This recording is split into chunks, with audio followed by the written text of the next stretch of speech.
Hello. Today is October 29th, and it's spooky time, and we have some delicious spooky cupcakes to celebrate. Actually, the spooky cupcakes are facing the wrong direction. They are facing the wrong direction. Look at the state of them. They tilted over in the car, and the packaging was not designed to... You're not supposed to drive like that, Krista. I didn't drive that crazy. They just tilted over and well, look at them. the pavement was a little wet, and then the car went 90 degrees. And Playing a little GTA, I was feeling a little reckless. So... You can see what fun colors our mouths turn while we eat them during the news. I know what everybody's thinking. They're thinking, God, I'd love to have some FCC news. How about a little Ajit Pai? I need some more pie in my life. A little less cupcake, fall more pie. Less cupcake, more pie. Yeah, that's I've got some good news for you because there's so much of it. There's quite a bit. So much. And the first story, maybe a little bit, it's not going to really, get you back to that first high because it's just more of the same. It really is the same story over and over. The FCC study has declared that U.S. broadband is wonderful and there's nothing to see here. So Ajit Pai, you remember the study that we talked about where they were looking at zip codes, and if this zip code is in this voting district and one person has broadband, then the entire zip code has broadband, or the entire voting district. That's what he's still talking about. He's still on, it's been thoroughly debunked, and he's like, no, this is fine. Acceptable. The map is wrong. There have been inquiries about the map. I think there's litigation currently about the map, but officially, the real truth, when you get down to it and it's on paper, everything's fine. Don't worry about it. What blatant It's definitely dishonesty. not a problem around here when you look at houses, right, Ryan? Yeah. He was given the job of evaluating his own performance, and he found that he performed flawlessly. That's incredible. Which is nice. Now, the reality we all know is that Ajit Pai doesn't work for us. He doesn't work for the American people. Who does he work for? And if you just scratch away the surface a little bit, you might find out. Ajit Pai wants to abolish federalism so Verizon and AT&T can throttle your data. This is an A+ stock photo, by the way. It is fantastic. I think this story was just a picture of him smiling. I think they updated this. Yeah, that's great. Someone took time over their weekend to make that. The author of this article is the appropriate level of angry. You read it and scathing comes to mind, and a lot of emotion in this writer's writing. So this has to do with California. We all know that California has brutal new rules about data privacy and telecoms and stuff like that, especially where it comes to the firefighter thing, where they overcharged the firefighters when they were trying to save lives. So Ajit Pai is saying, you know what? I know we have these rules about the states being able to run their own governments parallel to the federal government, but that's kind of getting in the way, so we shouldn't have that. That's literally his solution. Yeah. Think about that. That really makes my job easier, and you should just do that. So, I would say that in that scenario, the thing that we need to remove isn't the state government. I think that, even just the words that people use to communicate about what exactly that is, this author latches onto net neutrality, but there's been a campaign to pollute what exactly net neutrality means. And so I think that everybody who understands that companies should not be able to throttle your data based on what the data is, if people understand that, no one would be for that. And that's, at the end of the day, that's what all of this this mess is about. I don't think anybody is for that except for the companies themselves, and they just have such an overwhelming voice because of lobbying and him. And they won't come right out and say that's what they're after, but that's what they're after. We saw that with Netflix. It's literally already happened in the market. Speaking of Netflix, here's a question. Is Netflix the same as your cable TV service? Are those the same services? I mean, they're fairly different in the way that they're delivered. And you can't have Netflix without having internet service, right? That's a big part of it. It's not just a service that's beamed into your home. You need another carrier to bring that to you. But, once again, Ajit Pai, he doesn't see a difference. The FCC is using streaming services as an excuse to raise cable rates. What? So this is the AT&T Direct Now. It's the thing that has like 8 names and they're all Yeah. different services. But it's the version of DirecTV that comes over the internet, right? So that's not the same as the regular DirecTV, and it's not the same as cable. But there's this rule that says if you only have one service in your town, then the monopoly rules kick in and they can't raise their prices. Well, Ajit says, hey, these streaming services, they count. We can raise your prices. I think it's a really blatant what the end game is. So, like, if you're a cable company and you're the only game in town and a household has a finite budget, which are you going to get rid of first? Your internet service or your Netflix streaming service? Yeah, it does seem like they're cutting their own throat here. Yeah. They'll just raise the price on internet, right? Like, Yeah, ultimately. that's like, what's going to happen. Yeah. And then it's, do you get rid of Netflix or do you get rid of your internet package with the free cable TV? Because it's like free phone lines right now, although free phone lines has a tax benefit. But literally nobody wants a phone line. So they're like, here, have a free phone line. It's going to be, here's your cable internet service. Have your free television service. I mean, if you want to pay extra on top of Netflix, you can. But if they keep raising cable TV prices to the point that nobody can afford, cable internet or cable TV and cable internet prices, I mean, if they keep raising those prices to the point that nobody can afford Netflix and internet service, there will only be internet service. The cable companies are looking at it and saying, the money that Netflix is making, that profit is ours. We need that. Well, I think if I'm the planning team at Comcast or AT&T or wherever, I'm not so in the dark that I think that party's going to go on forever, right? Because as more and more people die, the next generation is not going to get cable. Yeah. It's over. So I think it's smart, right? Let's bleed this pig as much as we can before the disease kills it.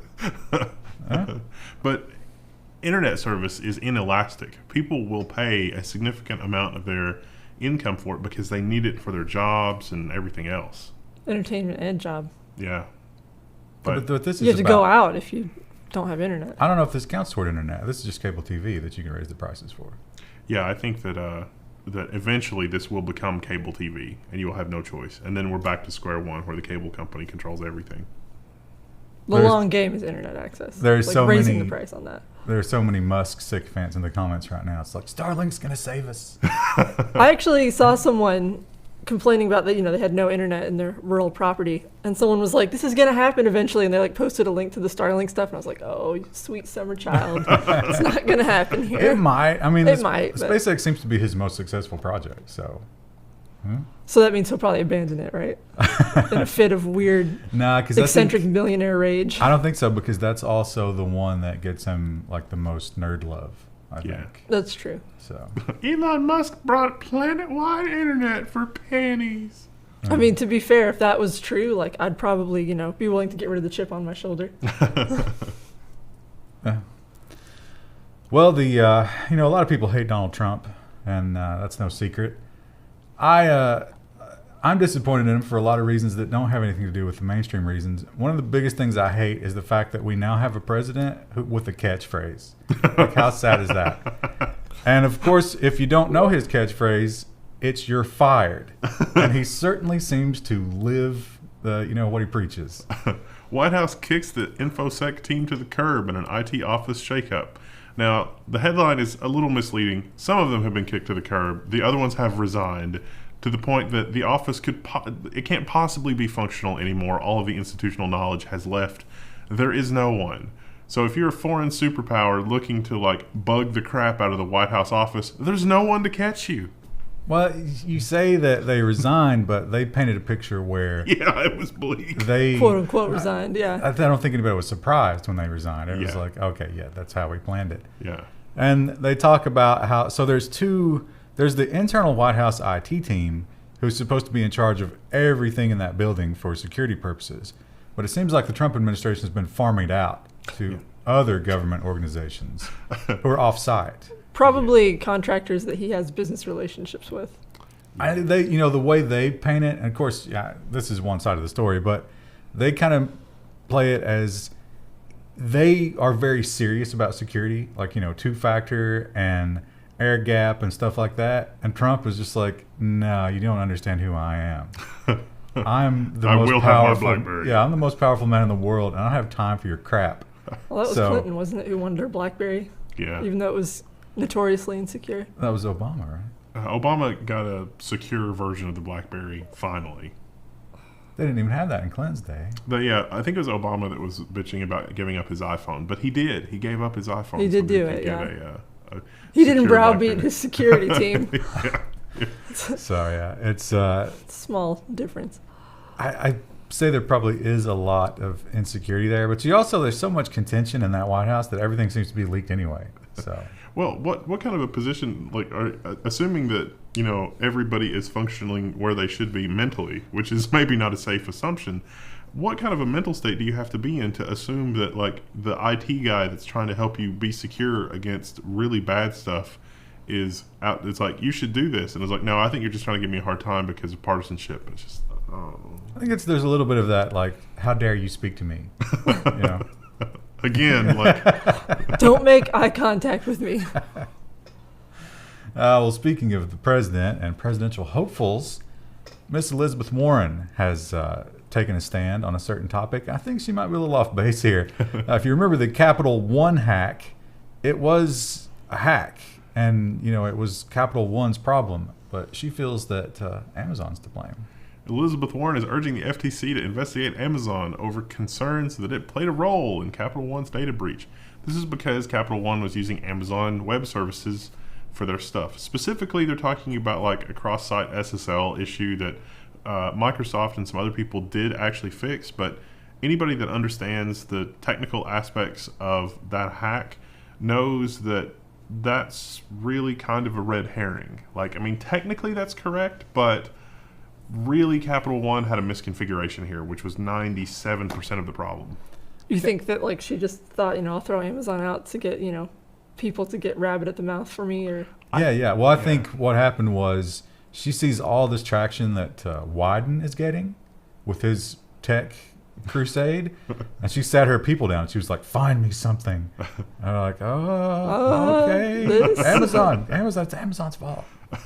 So, I think a much better thing would have been to go after Equifax and the whole, like, they won't maintain their infrastructure. but someone's getting paid by Equifax, probably, right? Well, Bribed. a lot of their argument here was like, if you have this kind of data, you have a responsibility to protect this kind of data.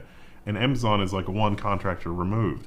But if that's true, then Equifax would be far more liable in this scenario that is described in the reasoning for why they think Amazon is culpable. Like, Equifax would actually be screwed. but we need them. Yeah, they don't. they Everything don't care depends on about those them. people, though. That makes me think this is political shilling and not actual How like, dare technical you. concern. The woman is a proud Native American. You can't say that about her. There's a lot of political shilling that we're going to find in these stories this week. Well, how about a little bit more of that? Now, this one, I think they have one good idea and one nearly impossible idea. So that kind of goes to show you there's a little bit of disconnect when it comes to the lawmakers and understanding this stuff. U.S. senators want social media users to be able to take their data with them. They literally mean, like, if you got posts on Facebook and people have replied to them, that you could somehow export that and then import it into, say, Tinder. I read this, and I was just like, I don't... Huh? Well, I can. What are you envisioning? Like, But I can kind of understand that. I don't think of the replies you could ever do because it's No. somebody else's. But if you just wanted to get everything you've ever posted, all your pictures and all your status and everything, and download it in a standard format, and you get it, you get to keep it. And then if I, as a competitor, wanted to go build a service that can ingest that and recreate your world on my service, okay, fine. I mean, it doesn't make sense in some ways, but okay, fine. You can take what you created with you. But the other thing is they wanted interoperability, Yeah. meaning that somehow when you build this new service, the messenger, for example, can just message people on Facebook. Why not? Why can't we just do that? Why can't we just have Twitter DMs that work with, like you say, Tinder? Well, no problem, right? I mean, the level of technical excellence coming out of any political office, the next thing is, well, Apple's got iMessage, and that's pretty close. Let's just make that the governmental standard, and then iMessage becomes like the postal service. What a dark future. Well, that would be a good example because, like, Yeah. iMessage would have to be able to message everybody else. Yeah. And Well- that's legally mandated. Yeah. We would have to create a standard. So, I don't know. I don't think they're going to get either of those things. No. Because they could definitely prove that it's an undue financial burden, right? Can you imagine the work that would go into that? It would be billions of dollars. Well, speaking of billions of dollars, this one was a bit of a surprise to me. I thought for sure that Bezos had this wrapped up. I thought, like, I'm sure he did too. yeah, he'd been sending big barrels of cash all over the place and working behind the scenes and, whining and dining, but it wasn't to be. Microsoft has beat Amazon to win the Pentagon's $10 billion JEDI cloud contract. Now, this one is surprising. I'm really surprised that the Pentagon didn't say, we're going to do the best of both worlds here, and we're going to use Amazon for some stuff and Microsoft for other things. But in the end, I think this was about Office 365 and all of the stuff that Office 365 offers. Because Amazon That's true. doesn't have the front-end software side, but Microsoft does. And Microsoft has moved really quickly with Azure in terms of what it can do. And I think Microsoft has been more flexible in terms of, we're going to set up a private data center and plug it into Azure, whereas Amazon only just now got kind of an on-prem Amazon cloud thing. And I think, and when we think about military technology, obviously there is some cutting edge technology in the military. There's some really smart people in the military working on these things. But on average, it's pretty low.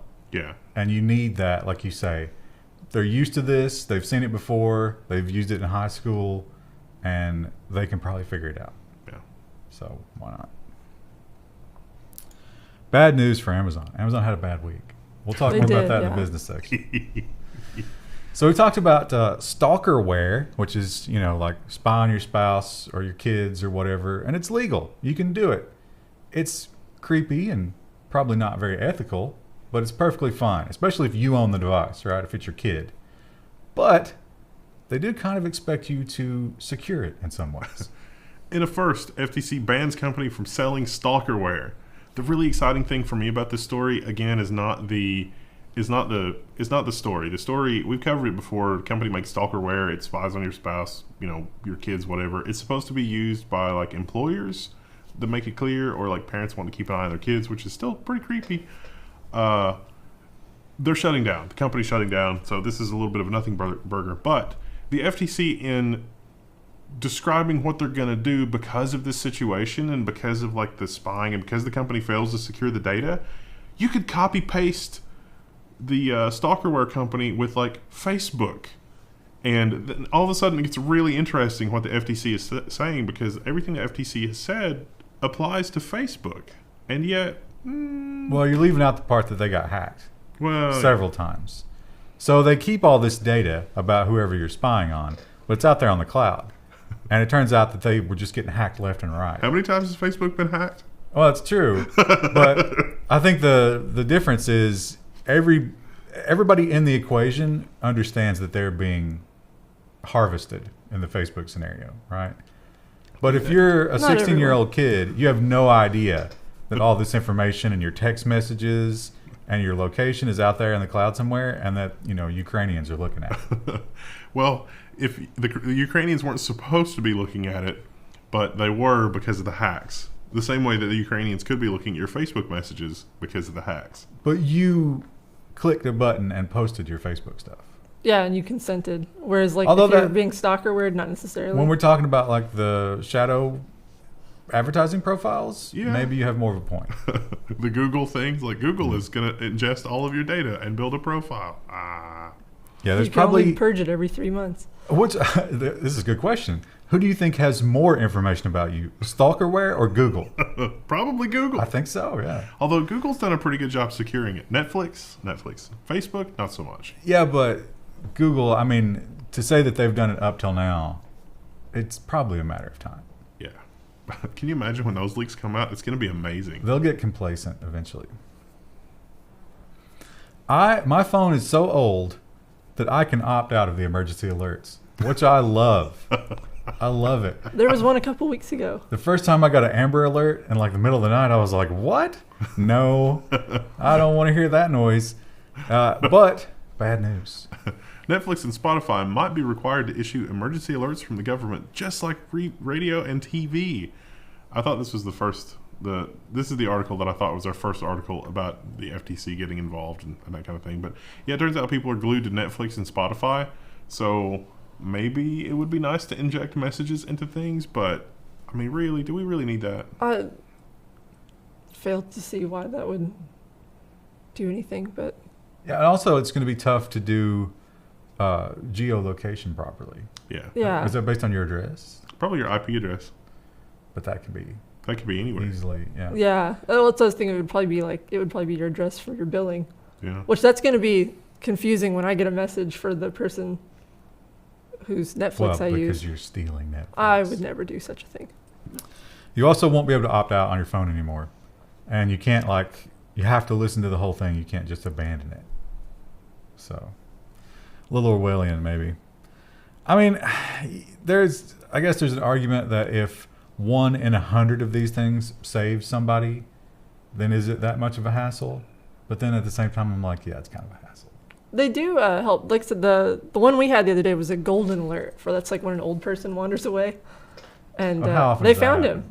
They found him. That happens. I feel like that happens 2 or 3 times a year around Did they here. find him because of the alert? I think so. Well, maybe you just need to secure your old people better. That's probably also true. Just a small little rope on their ankle. That's Just keep them Just get some locked up. Stalkerware put on the phone. Speaking of phones and throwaway phones, no, not those kinds of drug dealing phones. No, Not that's burner not what I'm phones. talking about. I'm talking about the phone that you have in your pocket right now that you paid $1,000+ for. Lawmaker kills the repair bill because cell phones are throwaways. This is in New Hampshire. Before you freak out, it was a state law.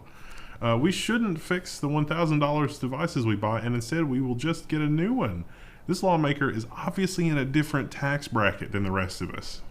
If this guy ever tries to push through any kind of green legislation, you know that it's pandering because it's like you literally just want to throw away. I was so happy when I got the screen fixed on my phone for $30. That was amazing. It was like, oh, I'm gonna have to buy a new phone. Oh no, it's $30. Heat gun, not too bad. It's just going to make you more reckless. Because you can just get another one. So yeah, this guy, he didn't kill the bill. He actually sent it back to committee for 1 year, which in essence, I don't know how much longer he has in his term. Why would you be that terrible? But I think because you've been bribed. That would be the explanation there. Bribery or so disconnected from reality as to just check yourself into the retirement home now. You only got $1,000 for phones, right? What other $1,000 item could you make that argument about? You just throw it away? I guess people throw away TVs. Yeah, but you get like 10 years of use out of it. Like if you buy a $1,000 TV, those are like I'm seeing the giant like projection TVs, and it's like, man, somebody paid a lot of money for that. And then you look at it, it's like 1988. Yeah, like you're getting a lot of use out of it. And a lot of times, like, people will take those just to Goodwill or something. They don't just dump them in the trash when they're done. Like, someone else will get them. Well, it's I was thinking about this the other day because I took my car in for some service and I had a loaner car, and it had that thing where it stops itself at red lights, which I hate that. I learned how to beat it in the short time that I was driving that loaner car. You press the brake really, really lightly once you're stopped, and it'll come back on. But I was wondering, because I hear a lot of those cars that on the startup, they get the cylinders rubbing, and they make that screeching sound. Imagine that happens to you every time you stop your car. These cars are not going to age well. These new features, ugh. Yeah, no, there's supposed to be a thing that maintains the oil pressure when the engine's off to stop that, but then they took that out to save money, and that's just going to be bad. But the cylinders stop moving, right? So they Yeah. still have to, I guess they'd be lubricated. I don't know. But I have a feeling those are going to be, that's off topic. Let's get It's very back. off topic. Let's get, You know what else is off topic? Cupcakes. Or you're just staring at them. You want are you one, dying don't you? for Want one? them? No, I don't know. You do. I'll eat one with Yeah. you. I had lunch right before this, so I'm still kind of full, but it's like... There's a lot of cupcakes there. I'll eat one if you eat one. Maybe at the end. We'll save it for the end. That's the girl code, I'll eat one if you eat one. Well, I think those cupcakes are going to be out of this world. And you know what else is out of this world? Good Blink segue. 182. I love these stories. Tom DeLonge, is that how you say his name? DeLonge, I think, is correct, yes. His UFO research group, yes, Blink 182's UFO research group, signs a contract with the U.S. Army to develop far future technology. it is as insane as it sounds. We're living in the best timeline. This is from Vice, but you got to go read this article. The best thing about this article is that he has, in recent weeks, made these big announcements that he is coming to contact or coming to ownership of exotic metals, which he claims are extraterrestrial. There's been no proof made of this, but I wonder if the military was like, we need those metals. Signed a deal. Sir, there's no evidence that they have those metals. No, that's the whole thing. Is like they signed a contract because they have some stuff. Now, some people that have looked at the pictures say that some of the metals look like it's industrial slag. Like there's some industrial process that creates slag like this, and it's not actually useful in and of itself, but they're going to be studied. That'd be hilarious if the U.S. Army spent a bunch of money to get in this contract. $500 million, isn't it, over the course of a certain number of years? If they can deliver the technologies. So yeah, they're talking about space age propulsion. The metamaterials, you assume, are the exotics, electromagnetics, quantum physics. Do you think Tom DeLonge has a firm grasp of quantum physics? I think if somebody showed up and said this is like your quantum tunnel slipstream drive and it did something that was visually very impressive, he would be like, here's your money. I don't have a good grasp on quantum physics. I don't have a good grasp on regular physics. Have you written any hit songs? No, I haven't. Wow, he's way ahead of you. Yeah. And speaking of space, actual space explorers have some plans that don't involve alien tech.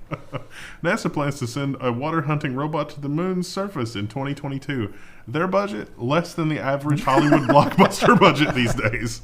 Less than Blink-182 made on their last tour.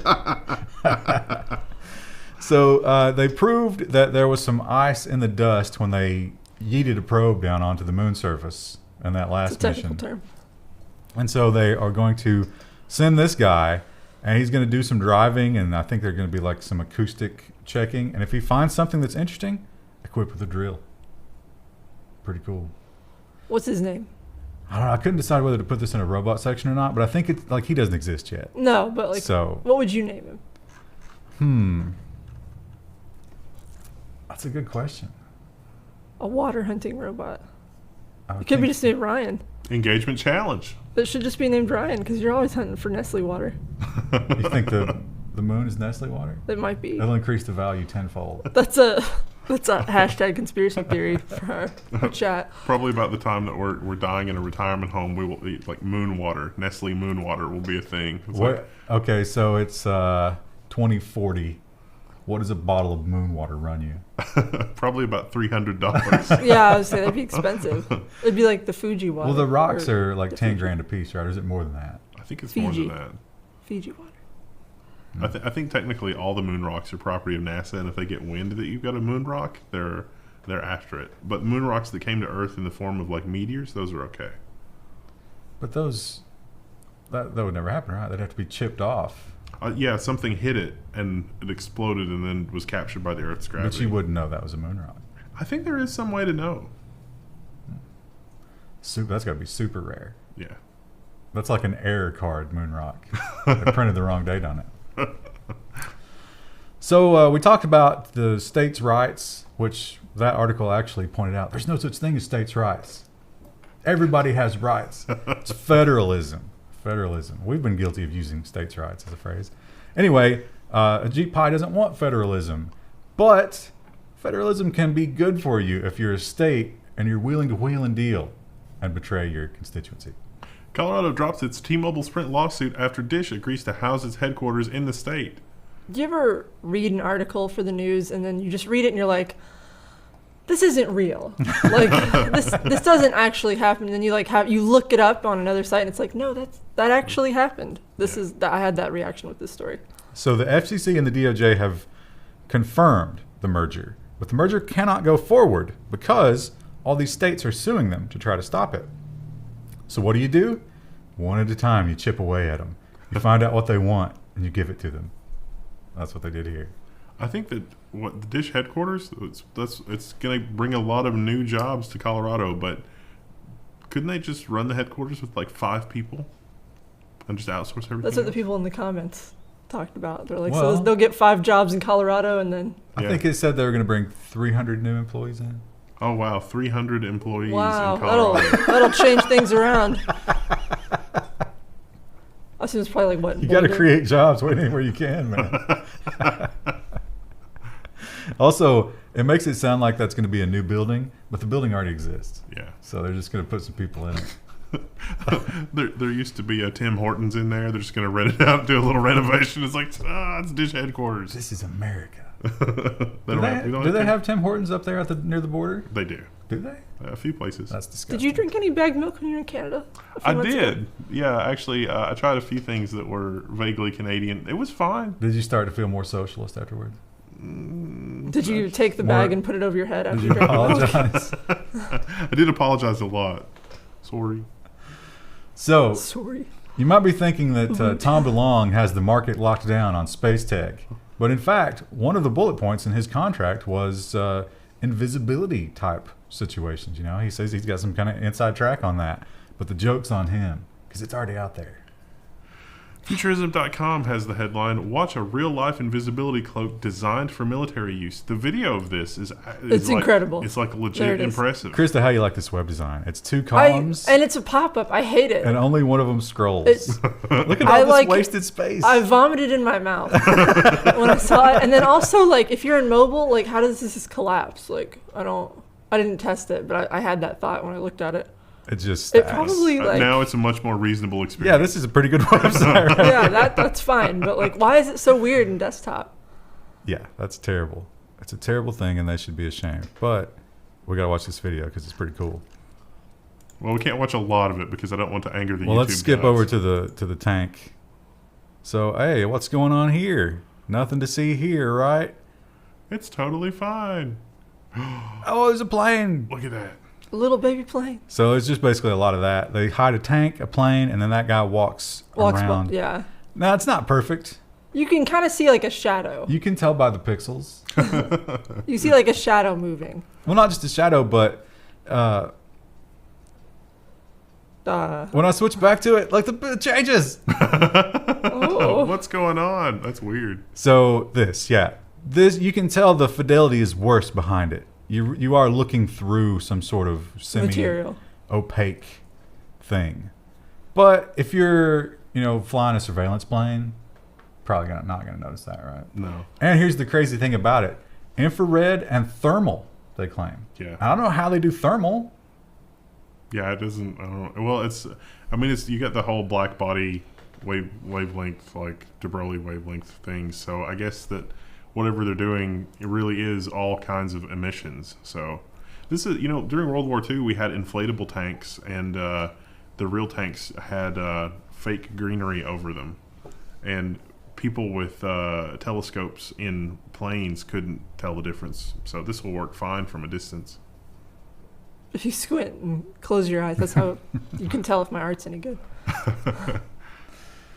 So the chicken and the egg, the cart and the horse, the crippling mental disorder and too much gaming. The question is, which comes first, right? And there's a new study about this. Ars Technica says that a study has cast doubt on the value of the World Health Organization's gaming disorder diagnoses. And so, the World Health Organization was like, hey, gaming disorders may be a thing. And we in the Level 1 News said, well, maybe those people had behavioral disorders already. And it turns out they watched the episode of the Level 1 News and were like, yeah, there's something to that. They also did a study with 1,000 adolescents. Extremely unlikely that happened. So Mostly it was the study. what they did here is they chose so many, like a tiny percentage representative, whatever, of young people, and they asked them about their gaming habits, but also unrelated to that, mental health and how depressed they were and so forth. But they also talked to their parents and their teachers, so they couldn't, just like completely self-report. And it did seem overwhelmingly that the kids who played a lot of games were probably messed up way before the games came into the picture. Chris, what do you think about this stock photo? This is there was a picture similar to this on my banking website for a while. And it was like finance game night with the boys or something. If this was on a banking website, they would not both be white. No, they weren't. They were they were every individual race. I guarantee you it's going to be completely multicultural. And I was like, man. There are no single race couples on a banking website. It's ever. true. Well, this kind of stock photo is okay because they're talking about people that have problems. Yeah, if you have a mental disorder or you're committing a crime or something, that's when you get the all white stock photos. That's the new rule. Makes sense. Yeah. I didn't know these rules. I'm a designer. I should know these rules. Did you not get the memo? No. Are you not on the newsletter? No. We talked about Microsoft getting the big JEDI contract. And they're probably partying pretty hard. But over in the EU building or office or whatever, maybe not be having so much Department. fun. EU data watchdog raises concerns over Microsoft contracts. So yeah, Microsoft's contracts with the European Union institutions do not fully protect data in line with EU law, the European Data Protection Supervisor said in the initial findings published on Monday. I think that, I mean, they're not wrong, but I think that the context they're describing is like the commercial use of Microsoft software. And this is a really interesting way that they're framing the conversation here, because if you subscribe to Azure services and those kinds of things, it's up to the individual organization to comply with whatever law. Like No, this is about the government itself. Yeah, so like if the government itself contracts with Microsoft, what they're saying is that if the government itself contracts with Microsoft and uses Microsoft services, those are not compliant with EU law. But it could be compliant with EU law if the administrator in the government office elects to use the services the correct way. Right, but the way they're already using it, I think, is the issue. Yeah, Because there's no way. it's the people's data, and as the because you have to use these government services, you can't opt out or anything. Yeah. And then it's out there on the cloud. But I think it takes a certain amount of mental gymnastics to be like, I'm in the Irish tax assessor's office and I upload the list of, taxable citizens to the Microsoft cloud, and it's Microsoft's fault that it's not compliant with European law. Well, but I think what they're saying is maybe they need to find another way of doing it. Yeah, probably. But that's not Microsoft's fault. But it's bad news for Microsoft Yeah. because they want those contracts. Yeah. I can't remember how long it's been. It's been a while, though. It was early on in the Level 1 news when we talked about the crazy engineer whose wife got a speeding ticket, and he went on this personal crusade to measure the length of yellow lights. And turns out he wasn't that crazy after all. He has been entirely vindicated, and it's beautiful. Traffic lights worldwide are set to change after a Swedish engineer saw red over giving a ticket. This story starts in Beaverton, Oregon, I think. Yeah. And so this guy got a ticket there. His wife. Or his wife got a ticket there. And he challenged it, and they fined him for claiming he was an engineer. Without a license. Which got thrown out. So he can refer to himself as an engineer because he's a software engineer. And other engineers looked at this and were like, you're right. There's something to that. There's exceptions for the yellow light and this kind of thing. Because it was an automatically issued ticket. And so the yellow lights need to be longer, which I'm pretty sure anybody that's driving could have told you that. But not only do they need to be longer, they need to be standardized. Because think about, that's unconscious. You get a feel for things How while long you're driving. you've got, yeah. And so, let's say that you see the yellow light and you floor it and just whip a real hard turn and wreck your cupcakes. you automatically have this inner feeling of how long that yellow light's going to take. And from town to town, might be a different amount of time. When I moved up north, I had that problem, so much so that my roommate hated driving with me because she was like, you always run yellow lights. And I'm like, I don't mean to. I don't know why this has happened. This never happens. But it did when I lived there. So that's cool. That's an interesting thing. And this guy's presentation, I don't know if they have pictures of it here. I think they did. Was this article, did it read weird to you guys? I might have just been tired when I read it. A little. It felt. What about it, though? It's from the Register, so it's another country reporting on things. It didn't flow very well, I thought. It read strangely. So here's his equation, the proposal, and everybody was like, yeah, that makes sense. Let's do that. So Didn't they change to 3 to 4 seconds? Something like that. I can't remember what it was. Depends on some variables there. But you do have to follow this equation. And that makes sense. Because that is a revenue generation thing, unfortunately. So let's try and think about all the biggest problems that this country has. You know, partisan politics, there's a big one. We got the obesity, diabetes epidemic. We got the mass violence thing that's going on. You know, these are big issues. And maybe one of the biggest is TikTok. TikTok raises national security concerns, of course, with Congress, as Schumer, Cotton, etc. asked for a federal inquiry. Okay. The problem here is that a Chinese company has an ownership interest in TikTok, and maybe that's bad. Well, I think the problem is that, and TikTok is super popular. And they see the writing on the wall with Facebook and Twitter and the political influence that you can use those for. And they're like, we got to get ahead of this. I like the press release from TikTok, which is China bad, America good. USA. Yeah, it was like, if China's never asked us to do anything, and if they had, we would say no. And it's a pretty strong stance. It's actually funny. Their stance against China is stronger than Blizzard Activision. Back-to-back World War champs, USA. That's what they say, but can we trust them? But the point is... Send in the NSA, let's find out if we can trust them. We can't let our giant tech corporations get chummy with China. And... this is not a double standard. We're going to treat them all the same. You're not allowed to have this kind of relationship with China. Apple CEO Tim Cook joins influential Beijing University board as company's China woes continue. This is from the South China Morning Post, because apparently no one else will cover this. But Tim Cook. This has been there's a lot of good stuff in this article. You should go read it. But... the main takeaway is when you are appointed to this board, it is a signal that your company has a good relationship with China. Like it's not really prestige. I don't know what the collusion. Well, I think it's reputation. Access, yeah. Because everybody who's anybody in China is on the board of this university. And he's the new leader of this board, which is kind of a big deal. Right. And when you go to these meetings, literally everybody that you would need to talk to in the Chinese government is there. And it's informal. So if you want to talk to them about a new thing that you're working on, or, some stuff you want to get done in China, you're just having breakfast. You're just chatting. It's just the water cooler. I'm pretty sure informal in this case means eating sushi off of naked people, but I could be wrong. They also pointed out, interesting, that Zuckerberg is on this board. Of course. But he's not gone to the last two meetings. What does that mean?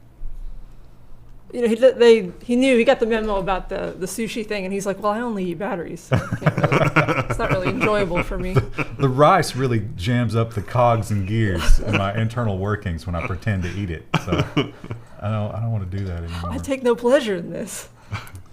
The Hong Kong riots progressed. They've kept going. I guess I didn't see any headlines, but I assume they were still doing it this weekend. Yeah. Oh, yeah. And, I thought they actually got one of their demands. Yeah, China has said that they're not going to pursue the thing, and it's not canceled. It's completely withdrawn. Yeah, extradition is gone. That was the big one. And I think that people are waiting for the leader lady to step down because they don't trust her anymore. But what about all the people that they've disappeared during all this? Isn't one of the demands that they come back? Well, I don't think they're going to be able to un-Thanos it. So you can't. They come back with one less kidney. You can't put the kidney back in the jar. Well, they've got a new ally in that struggle.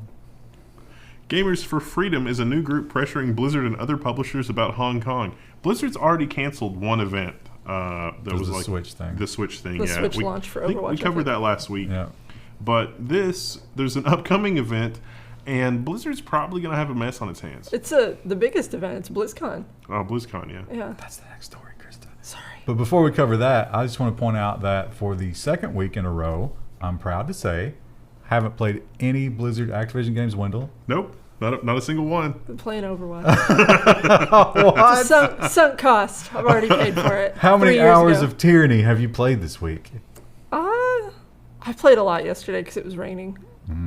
Sad. Trying to get good at Ashe now. Sad. Spoiler, I'm really bad at Ashe because she requires aim. Well, to make up for your blatant disregard for the Hong Kong protesters, will you be joining the BlizzCon protest? I'm not going to BlizzCon. BlizzCon protesters announced online day of action on October 29th, calling on game developers and BlizzCon sponsors to voice their support for political and human rights speech in advance of major rally. Well, the correct answer there, Krista, is of course I'm not going. It was yesterday. Oh yeah, that's right. Technically, Oh no. Can't wait to eat these Halloween cupcakes. Funny that we don't have any more news about that. Yeah. Right now. So yeah, I don't think these are the only people who are going to protest, but I think they'll have a mess on their hands even without this organized action. But how much pre-planned militarized police presence do you think there'll be to sweep that out of the way? I'm pretty sure that Blizzard is going to roll out tanks. I don't think it'll be that far. I think that they will restrict all the panels and like pre-screen all the questions. They probably won't live stream anything this year. Do you think there'll be any widow mines? No, I was just thinking it was like the touchstone press photo of our generation is going to be somebody as May in cosplay standing in the middle of the street with the Blizzard tank rolling. That was one of the things that they said they were going to do as an action. They're like, be creative, come in cosplay. And I was like, doesn't this kind of just seem like regular BlizzCon at this point? Like, Well, once you're done protesting, you go on in and enjoy the show. festivities. Yeah. Oh, on to social media. A lot of Facebook today, as usual, because Facebook gets the headlines. They get the clicks. They do. And what can you do about it? Well, remember back when Facebook got into the news business, and some of the big news players were like, hey, you're making money off our news. You need to pay us. It seemed insane. Everybody said that's crazy, but it wasn't. Rupert Murdoch wanted Mark Zuckerberg to pay him for news stories, and now Facebook is going to do just that.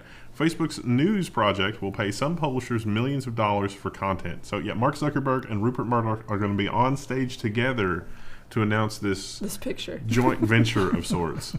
He looks disappointed in himself. Well, that's the House Financial Services Committee thing, which is something else. Yeah, but that picture's phenomenal. It's so good. It didn't go well for him. Yeah, it didn't. So yeah, it says millions. I don't know what that's based on, but I think the baseline is $1 million.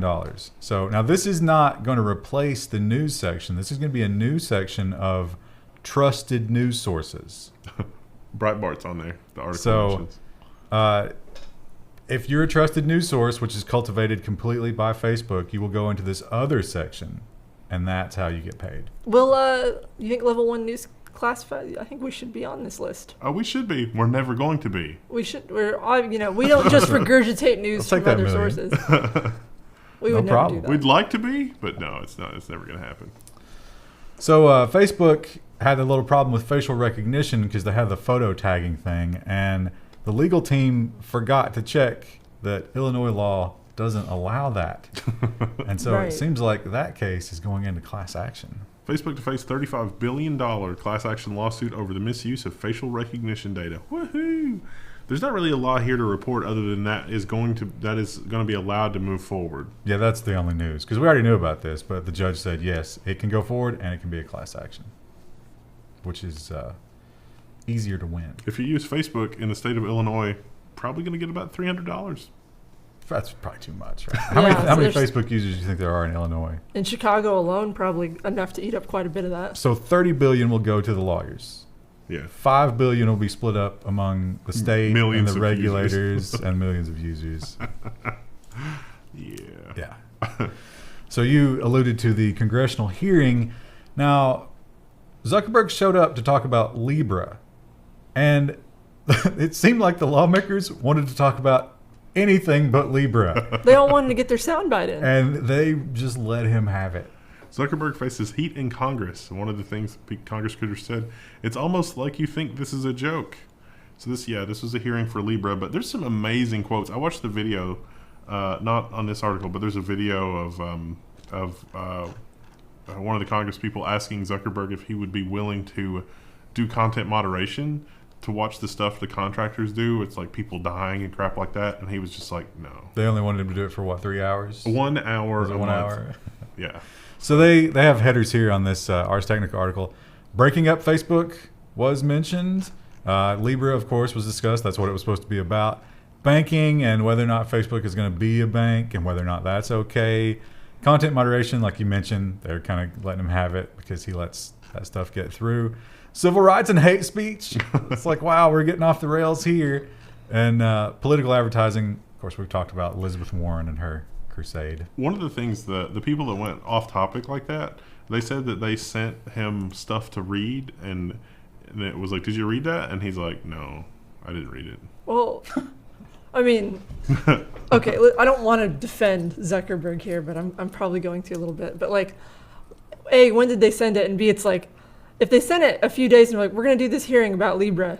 Also, here's a bunch of other questions. It's like, well, I'm going to prepare for these other questions about the thing that I'm actually going to be talking about.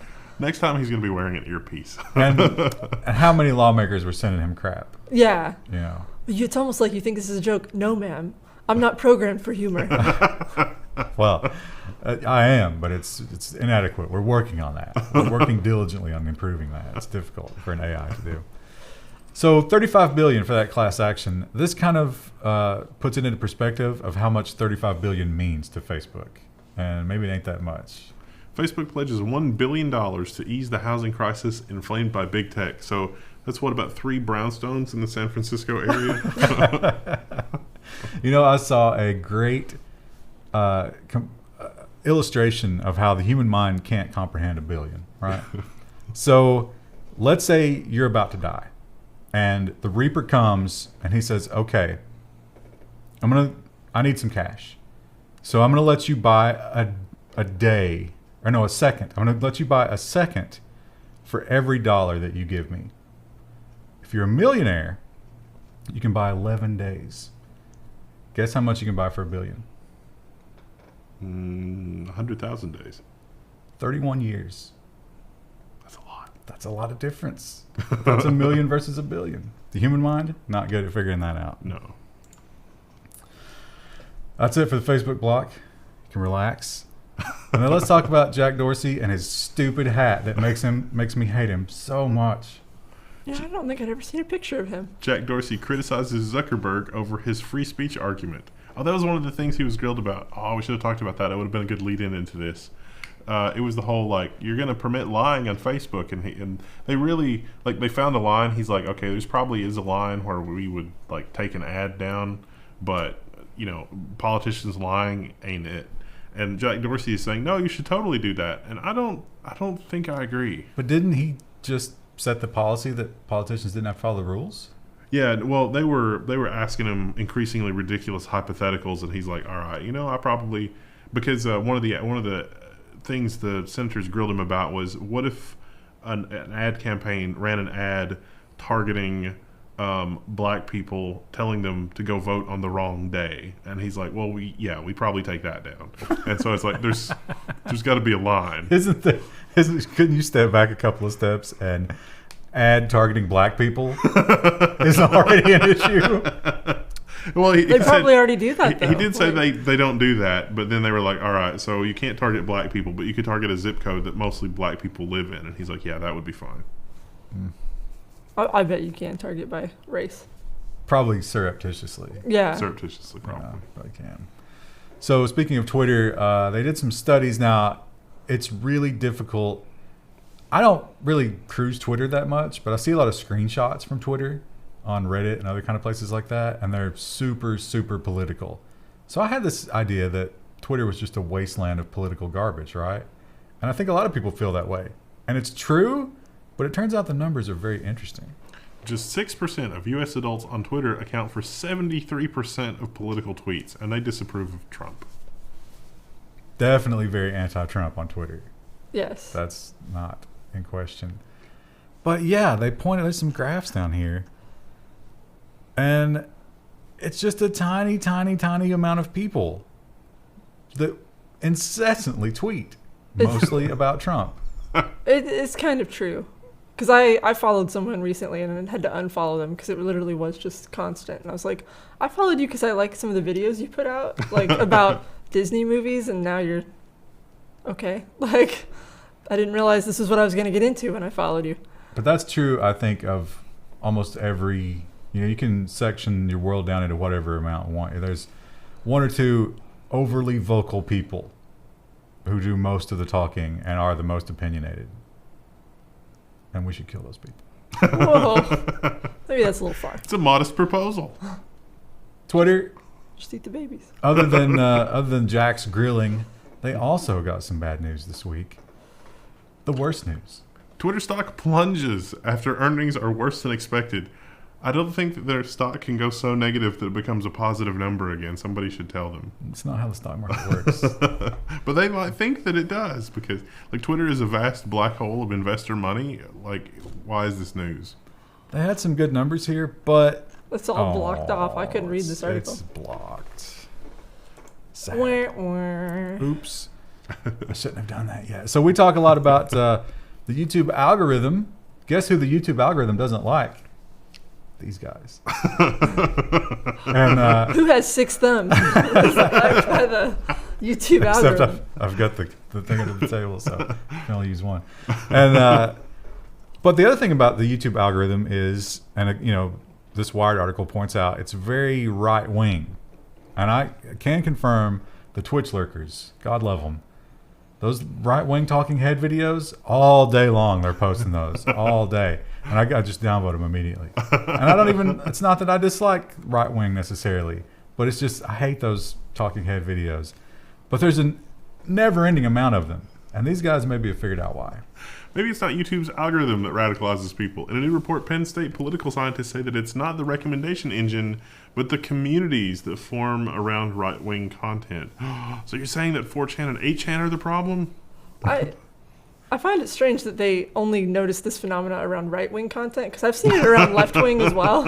Yeah, well, I think neither side's great in this regard. Like they both get really rabid and angry at each other. I think there is partisanship here, but I also think that the reason that's the case, and I think right-wing is overrepresented, but I think the reason that is the case is because the mainstream media is more left.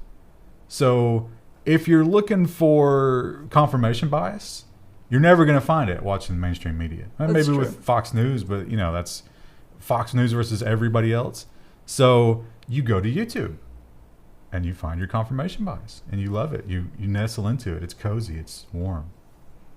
The algorithm will the soon, comments keep me warm. the algorithm will soon be promoting cannibalism. It's like, oh yeah, I found my community of cannibalists that make this okay. That is kind of true. That was a thing that happened. Like the community of cannibalists where there was like grooming. And Well, that was kind of the dream for the internet, right? It was like people could, build communities. We didn't know how far it would go. Yeah, they didn't think about that. It's like, oh, you know what? We can get people together who like to collect stamps or they're into knitting. And it's like, you know what? The terrorists are going to use that. You got to think about the darkest part always. But yeah, I think there's definitely some bias in this article. But I think it's also true that trust is being eroded in the mainstream media at a rapid pace. Yeah. We catch them lying over and over. We catch them with their bias, their political leanings. And so we go somewhere else. And that's maybe not good because these other places have even more obvious bias. But be honest, maybe that won't happen. And finally, Instagram. Instagram filters are... Strange game. It's weird. It's weird that people post pictures with those things and expect, I don't know what. But this one is maybe one of the most unusual. Instagram has banned cosmetic surgery filters because this guy, there was an app and then the filter that was added to that, and then it was supposed to be like... Yeah, it wasn't Instagram who made this. Yeah, it was like a before and after kind of thing for like legit cosmetic surgery. And then they were like, no, we're not going to do this. Well, it's supposed to suggest what you need to be perfect. Perfect. By Instagram standards, which is Photoshop. They cited like this could exacerbate Faced-tuned. a mental disorder, but then it was like, isn't that true of all Instagram content? Yeah. There is apparently... this would be body dysmorphia, right? Like, Krista, don't say that. what, if you want to change your body this dramatically? Like, Oh, Krista, you're in delicate waters. Be careful. Next, you'll be saying that you should accept the gender you're born with, and then it's chaos. So the idea is there are some people, especially on Instagram, who are addicted to cosmetic surgery, and some of those accounts, again, the Twitch lurkers are big on Instagram, and they post some of those, and it is fascinating. I do like the subreddit Instagram reality because it shows you. I didn't realize, even as someone who works in graphic design and has done photoshopping work before. I didn't realize how good like the filters and the face tuning and stuff had it's gotten. amazing. Yeah, and like you see an image without it, and it's like that's not even the same person. But this is kind of the other side of that coin. These are people who, rather than doing the Photoshop route, They which want is to safe get- and easy, they reshape their bodies. Yeah, they're Constantly. like, oh, I want to see. Yeah, So we should have found some examples of that. But I mean, there's some pictures here in this article, I guess. well, this is the filter itself. So this Yeah. is like the filter is going to suggest what needs to be fixed. That's the only picture. Yeah, it was the only one they had. It's strange, but Little clickbaity, BBC, but okay. Eh. That's all we got. that's it. We're gonna eat a cupcake. We'll see you tomorrow.